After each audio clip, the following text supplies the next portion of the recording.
Bienvenidos a la tercera clase de lectura y escritura para los chicos de sexto año, esta promo 2020 que quedó un poco para atrás con el tema de la escritura y siempre teniendo en cuenta que van a transitar otros espacios el año que viene.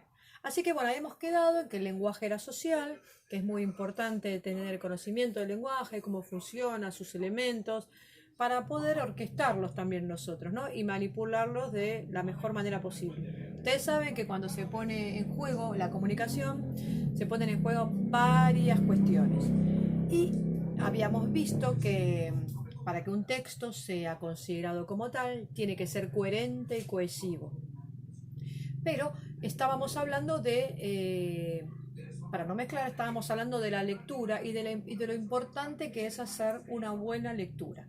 Habíamos visto que la lectura podía ser de dos maneras, una lectura literal y una lectura crítica. Y nosotros apuntamos a que podamos ser lectores críticos, es decir, comprender lo que allí está escrito, ¿sí? Porque habíamos convenido en que leer es comprender. Vamos a bajar el volumen y habíamos dicho que el rol que juega quien lee el texto es determinante. Así que por tal motivo, ahí habíamos quedado y es determinante. ¿Por qué? Porque juega un papel activo. Este papel activo lo juega el receptor, ¿no? Habíamos hablado también de un interlocutor, que es quien escribe o quien hace su enunciado, quien enuncia, y un alocutario o un receptor. Bien, habíamos hablado de Bakhtin también y ahora vamos a hacer un repasito. Habíamos hablado de Bakhtin y él decía que toda comunicación, que todo acto comunicativo,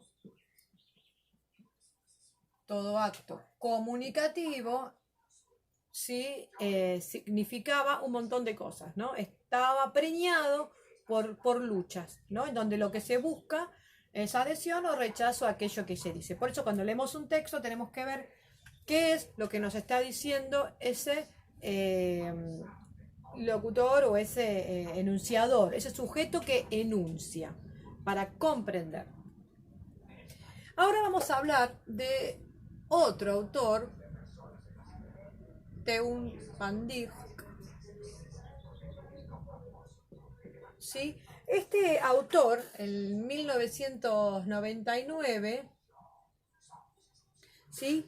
Plantea que en todos los niveles del discurso, habíamos dicho que el texto es considerado como un discurso, que el texto es un enunciado, ¿sí? Hemos dicho, y entonces dice que todos los niveles de ese discurso, ¿sí? Se pueden encontrar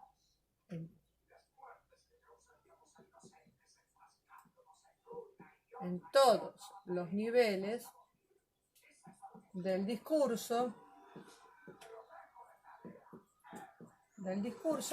podíamos encontrar las huellas, ¿sí? Del enunciador, ¿sí? Las huellas también del contexto, ¿sí? Bueno, y cuando hablamos de contexto queremos decir todas esas características sociales de los participantes que juegan un rol fundamental, ¿sí? Estas huellas, dice Van Dijk, que podemos encontrar, sí juegan un rol fundamental. ¿Y cuáles serán esas huellas que me dan a mí para pensar ciertas cuestiones? Bueno, hay huellas que tienen que ver con el género, ¿sí? Las clase social, con la etnicidad, ¿sí? También podemos encontrar o dar cuenta más o menos por lo que allí está escrito, lo que se dice, de la edad, de la posición, ¿sí? Y u otras formas de pertenencia grupal. Vamos a encontrar a qué tipo de grupo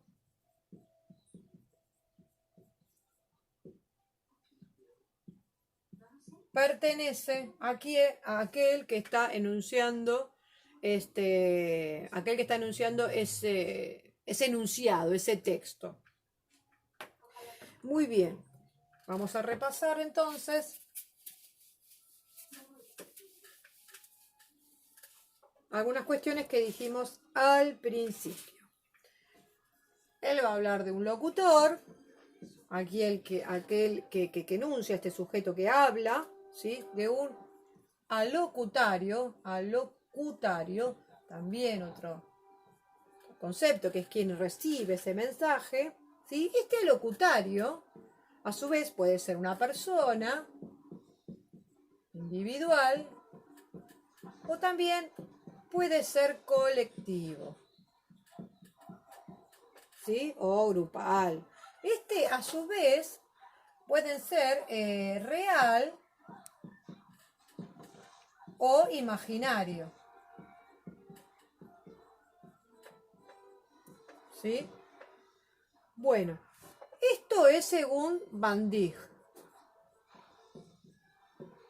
Y entonces acá tendríamos que hablar de otro autor, Emile Benveniste, vamos a ver cómo vamos a escribirlo bien, Benveniste.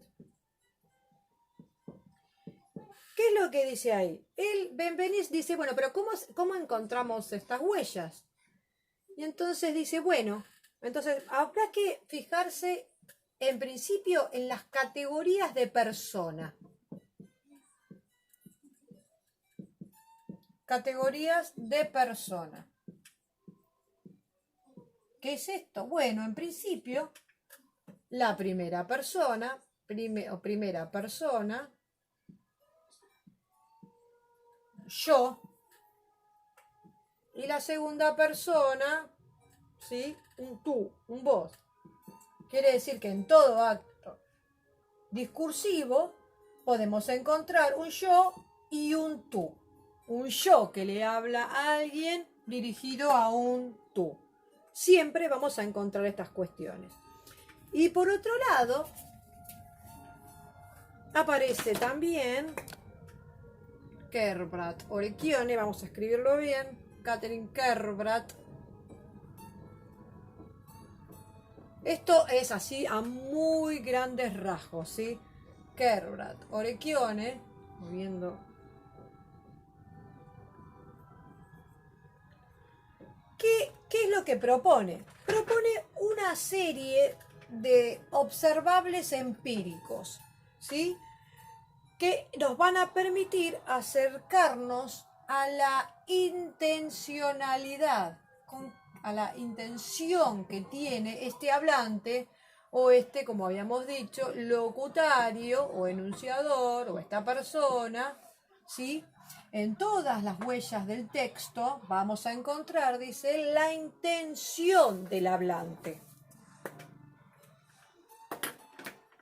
¿Cómo? Bueno,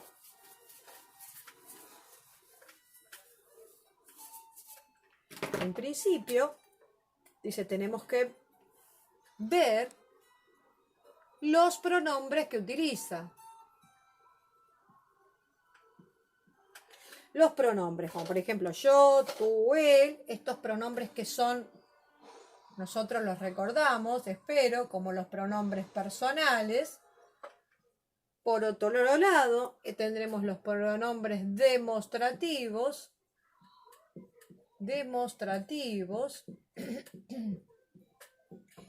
Entonces, acá tenemos el yo, el tú, él, nosotros, vosotros, ellos, y acá, ustedes, y acá tenemos el demostrativo, ese, aquel, etc. Cuando aparecen estas series de expresiones, de palabras, ¿sí? Nosotros podemos ver la intención, dice Kerbrat Orecchione. Y también tenemos otros como de localización temporal, localización